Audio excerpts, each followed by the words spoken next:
एकंदरीत जी आपण 64 लाख शेतकऱ्यांची 36,000 कोटीची जी कर्जमाफी केलेली आहे त्यामध्ये अनेक शेतकऱ्यांना याचा लाभ मिळणार आहे.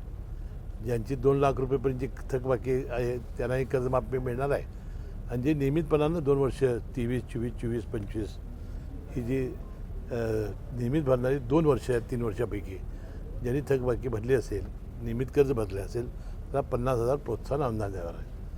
आता यामधील काही गोष्टी शेतकऱ्यांचे राहून गेल्या असतील त्या निश्चितपणानं मंत्रिमंडळाच्या बैठकीत आता त्यामध्ये एक असं होतं की शेतकरी मृत झाला असेल या दरम्यान तर मग त्याची ID ती फार्मर ID होत नाही ॲग्रीस्टेक, तर त्याचं काय करायचं?